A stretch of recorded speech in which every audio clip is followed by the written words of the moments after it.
I was still wearing my funeral suit when my stepson slid a termination packet across the boardroom table like he was handing me a lunch special. 4 days after I buried my wife, he fired me. Not with anger, not with grief, with policy. He called it good governance. I remember the room more than the shock. Burnt coffee reheated too many times. Warm plastic from the copier in the corner that never cooled because someone was always printing paperwork for decisions that ruined people quietly. My hands stayed folded on the table. Black sleeves pulled down over my wrists. The tie she picked for me years ago pulled tight at my throat. He didn't know it yet, but that packet wasn't the end. It was him signing the first mistake. Because my wife didn't leave me only grief. She left me instructions. The head of the table used to be hers, Marla's seat. The leather still held the faint dip in the cushion like she might walk back in, set her notebook down and give me that look that meant I needed to behave. But she wasn't walking back in. Nolan Pierce sat there like the chair had been waiting for him. Hair comb too neat, suit too crisp, a watch too bright for a man who hadn't earned a single supplier discount in his life. 32 years old and already speaking in that CEO cadence people learn from podcasts. Around the table were the people who had actually built Lakefront Industrial. Cal Whitman, CFO, the kind of man who could smell a bank problem before the lender finished the sentence. Janine Park from operations, sharp-eyed and exhausted, the person workers trusted when machines stopped and paychecks still had to show up. Vern Hollis, board chair, old-school handshake guy, peppermint breath, the type who believed conflict should happen quietly behind closed doors. They watched me the way people watch a man they expect to be grieving, not standing in the middle of a takeover. Nolan cleared his throat and clicked a remote like he was opening a quarterly deck. First, he said, I want to acknowledge this has been a difficult week. His voice had that practiced softness that doesn't comfort anyone. It just protects the speaker. As you know, he continued, the board has asked me to step in as interim CEO. Cal shifted once, uncomfortable. Vern nodded like a man signing a page he hadn't read. Nolan looked directly at me. No warmth, not even performative warmth. Nate, he said, like I was a vendor rep he met once at a trade show. I'm going to keep this simple. A man who promises simple is about to do something cruel. He slid the packet across polished wood, fresh staples, crisp paper, company logo printed at the top. Separation agreement, effective immediately, he said. We're terminating your employment with Lakefront Industrial. The words didn't explode. They dropped, heavy and flat, like a box hitting concrete. Then he smiled like I should be grateful he did it quickly. I stared at him. You're firing me. Yes, he said. No hesitation. We're moving in a new direction. A new direction. The phrase tasted like air. Weightless. Useful for covering a mess. Nolan folded his hands. Lakefront needs modern leadership. Investors prefer stability. And frankly, keeping the grieving husband in a high-visibility role creates uncertainty. Janine cut in, calm but sharp. Nate isn't uncertainty. Nate is the reason half our suppliers still pick up the phone. Nolan gave her a polite, empty look. I appreciate your loyalty, he said. But loyalty isn't a strategy. Cal's face tightened the way it did when a bank started talking covenants. Vern stared at the table like he could disappear into it. Nolan glanced down at his folder and back up, like he'd been rehearsing the next line all week. For the record, he said, this is what Mom would have wanted. He said Mom like a shield, like a stamp of approval. Something in my chest shifted. Not grief, not shock, betrayal. Because he didn't say Marla. He didn't say my wife. He said Mom like he owned the word. I opened the packet. Severance. Continuation. Non-disparagement. Cold language. Clean margins. Written by people who never looked a man in the eye after burying his wife. Then deeper in, page 5 under a header called Acknowledgement. A paragraph that didn't belong. It said I acknowledged I held no voting interest in the company. No voting interest. The wording was sloppy, like someone copied a template, swapped a few nouns, and hoped I'd sign while my hands were still shaking. I didn't lift my eyebrows. I didn't give him a reaction. Because grief makes you slow. It doesn't make you stupid. Nolan watched me like a cat watching a mouse. If you sign today, he said, tapping his pen, your severance is clean. If you don't, we'll take another route. What route? I asked. His smile turned almost boyish. Litigation. Security. We can make this unpleasant. Janine's head snapped up. Are you threatening him? I'm explaining options, Nolan said. My fingers trembled under the table. He mistook it for fear. My wife used to tell me quiet men finish things. She said it like a principle, like a rule for surviving people who enjoy power too much. I picked up the pen. Cal's eyes widened. Vern swallowed hard. Janine stared at Nolan like she was trying to burn a hole through him without saying a word. Nolan leaned forward. Good choice. I signed the severance portion. I initialed the standard pages. I let him see my hand move. Then I reached the no voting interest clause. I paused for one heartbeat. Nolan's pen stopped tapping. The room went so still I could hear the ventilation fan change pitch. Then I initialed it too, because I wasn't signing away anything real. That clause was a bluff. And bluffs like that exist for one reason. To make the person using it feel safe. Safe men get sloppy. I slid the packet back. Nolan gathered it without a thank you, the way a thief folds a receipt. Security will escort you out, he said. I stood slowly. My knees protested. Grief adds weight to bones. I looked around the room at the people who built that place with me and my wife. I didn't beg.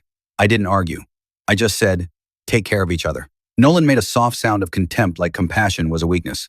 Two guards walked me to the elevator, eyes fixed on the floor. As the doors closed, it hit me colder than the firing. He wasn't just removing me, he was trying to erase me. Outside, winter air cut through my suit like it had teeth. The kind of cold that doesn't care what you buried. I drove home without music. The house smelled like her laundry detergent and a casserole someone from church dropped off days ago. Grief lives in smells. It waits in corners. I hung my coat in the closet. My fingers touched something cold in the pocket. A bent brass paperclip. Not valuable, not impressive, but it was hers. The one she kept on her desk, straightening it, bending it again, refusing to throw it away. Wrapped around it was a yellow sticky note folded tight. My hands shook as I opened it. Green folder. Bottom drawer. If he ever tries it. My throat tightened so hard it hurt. For the first time since the funeral, I felt something besides grief. Not relief. A quiet, steady anger. The kind that doesn't shout. The kind that waits for the right room. And suddenly I wasn't asking if she saw it coming. I was asking how long she'd been ready. The folder was exactly where she said it would be. Bottom drawer. Under warranties and the color-coded spreadsheets she never let anyone touch. Inside were documents I'd seen years ago but never studied. Not like this. Voting trust agreement. Shared transfer forms. Notarized. Filed. 51%. No. I read again. 59%. My lungs forgot the next breath. She'd done it 6 years earlier, right after one of Nolan's family visits. I remembered that night. She'd been quiet through dinner. Then she stood at the sink long after the plates were clean. He asked me what the company was worth, she'd said. That's not a crime, I told her. No, she said, drying her hands slowly. But the way he asked was, owning 59% didn't feel like power. It felt like responsibility.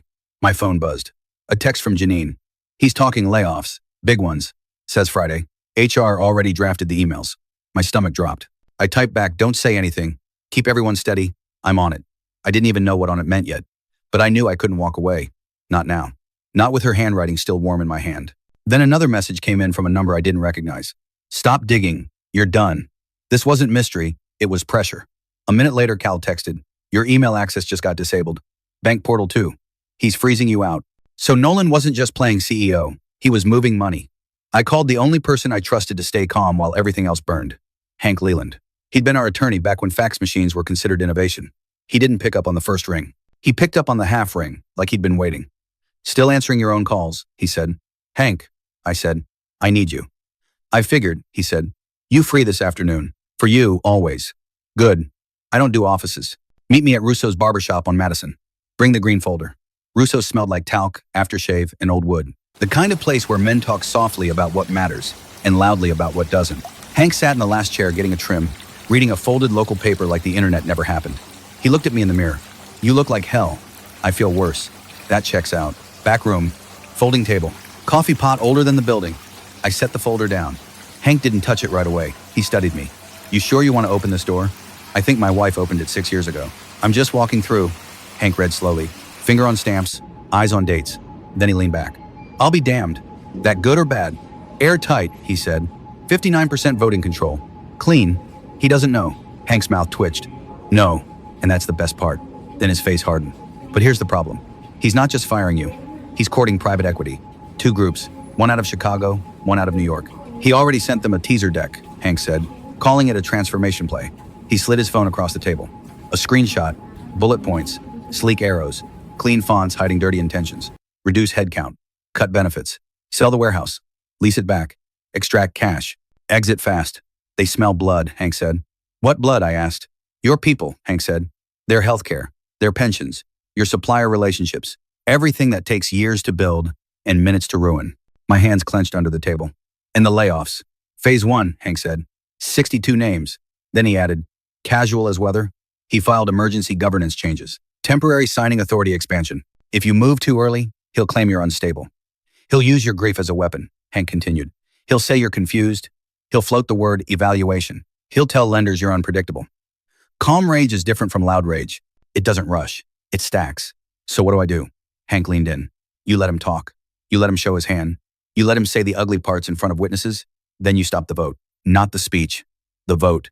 By Thursday, rumors had turned into spreadsheets. Janine called me mid-afternoon, voice tight. They're real. Layoff list. 62. Warehouse, maintenance, purchasing. People with 20 years. Who? She didn't hesitate. That was what hurt. Names I knew. Names my wife would have known without a list. He's telling managers after Friday's board meeting, she said. He wants it to land as a done deal. My chest tightened. That night, Nolan held what he called a leadership dinner at a chain place off the highway. Beige walls, laminated menus, TVs bolted high like silence was dangerous. Janine texted again. He brought 2 consultants. They're talking retention bonuses for leadership. Bonuses. Of course. I drove there anyway and sat in the back with a hat pulled low. Nolan talked loud enough to be overheard. We can't run this place like a museum. Nostalgia doesn't pay invoices. A few nervous laughs. Then he stepped into the cruel part, like he enjoyed it. My mother built a legacy, he said. I'm not letting sentimentality ruin it. Sentimentality. That's what he called the people who made the place run. Then he said the line that was built to go viral. People are replaceable. If they can't handle change, they can work somewhere else. The room went quiet, not in agreement, in discomfort. Then Nolan smiled and looked right at the space where he knew I was sitting. And Nate, he added, never understood that. He ran this place like it was a family. This is a business. My chair scraped before I realized I was standing. Janine caught my eye and shook her head once. Not fear, a warning. My hands trembled. Vision narrowed. That was when I heard my wife's voice, calm and steady. Quiet men finish things. I sat back down, and I realized Nolan wasn't my biggest danger. My temper was, because if I gave him a scene, he'd get exactly what he wanted. A story where I looked unstable. A story where he looked responsible. So I left without a word. Outside, the cold air steadied me. I leaned against my truck until my breathing slowed, then my phone buzzed. Unknown number. We have eyes on you. Don't do anything stupid. A second later, Cal texted. Security just asked for your badge number. He's trying to tag you as trespassing. There it was. The threat wasn't random. It was a setup.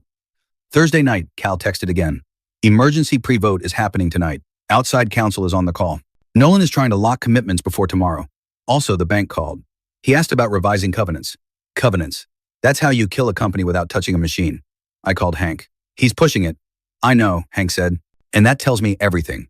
He could railroad this tonight. He won't, Hank said. He wants tomorrow. He wants witnesses. He wants you in the room looking small. I hate waiting. Hank let the silence sit for a beat. That's why this works, he said. The moment you rush, he labels you reckless. That night, I laid out the suit my wife bought for our 15th anniversary. Dark charcoal. Nothing flashy. I slid her brass paperclip into the inner pocket and held it there like a weight to keep me grounded. Then a message came in from the unknown number. Security will be present tomorrow. Don't embarrass yourself. I smiled, small and cold. Good. Let them watch. Because the truth is, I didn't plan to embarrass myself. I planned to end him in his own language. Friday morning, the wind snapped the flag outside the building hard enough to sound like a whip. Inside smelled like coffee, machine oil drifting from the warehouse side, and warm copier plastic. Contracts were moving. I signed in like a visitor. Security nodded politely, trained not to ask why the fired man was walking in calmly. The boardroom was packed. Executives along the wall. Board members stiff-backed around the table. Zoom boxes blinked to life on the screen. Private equity reps in crisp offices.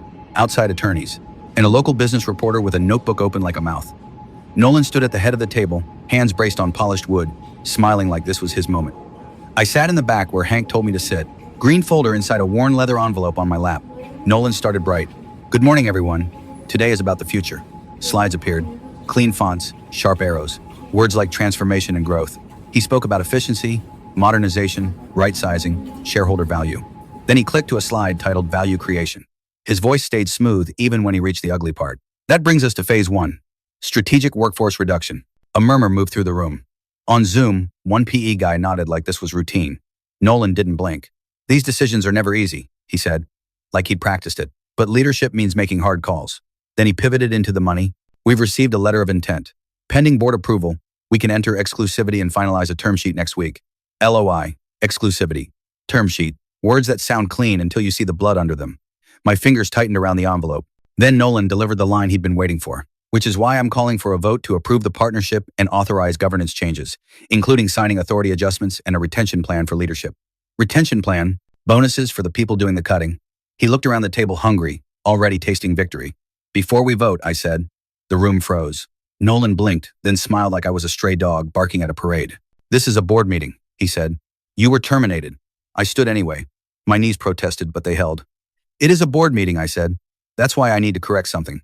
Silence stretched. Nolan's smile thinned. Sit down. I didn't move. I walked forward and set the envelope on the table in front of him. Soft thump. Final. I won't take long, I said. I know you're eager. His eyes flicked down, then up. You don't have standing.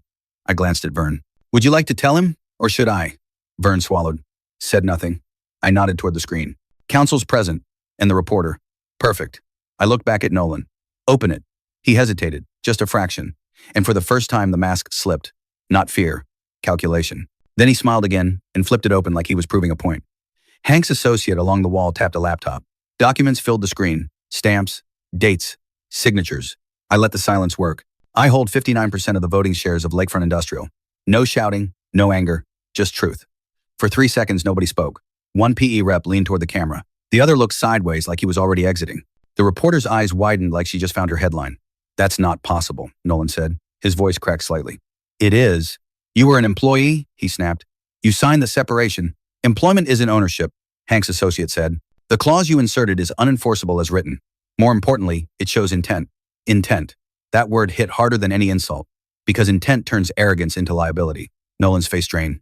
Then he did what desperate men always do. He tried to turn it into me. He pointed at me and looked to the room. He's grieving. He's unstable. This is exactly why we need stable leadership. He's emotional and he's trying to sabotage.